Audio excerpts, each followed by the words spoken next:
झूठे की पत्नी एक चरित्रहीन स्त्री थी।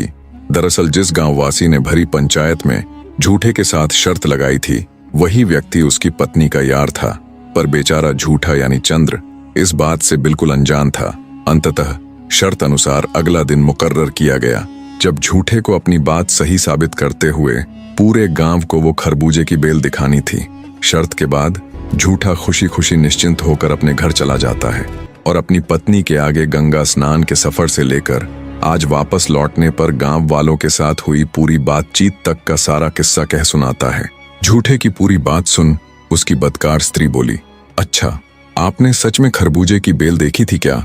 झूठा बोला, और नहीं तो क्या, मैं ऐसे ही 3 वस्तुओं की शर्त लगाकर थोड़े ही ना आया हूं उसके साथ। कल देखना तुम, पूरे गांव के सामने खरबूजे की बेल दिखाकर मैं ये तो साबित करूंगा ही कि मैं वास्तव में अपनी झूठ बोलने की आदत को त्याग कर आया हूं, और साथ साथ उस शर्त लगाने वाले के घर से 3 कीमती वस्तुएं भी लेकर आऊंगा।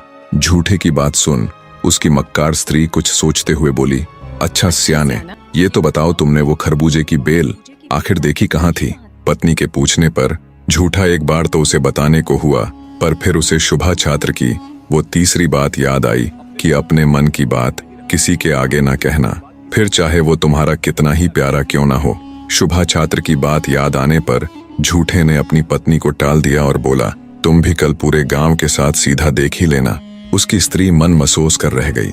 जब दिन ढला और रात हुई तब झूठे की पत्नी चोरी छिपे घर से बाहर आई, जहां अंधेरे में उसका यार दुर्जन सिंह पहले से ही उसकी राह देख रहा था।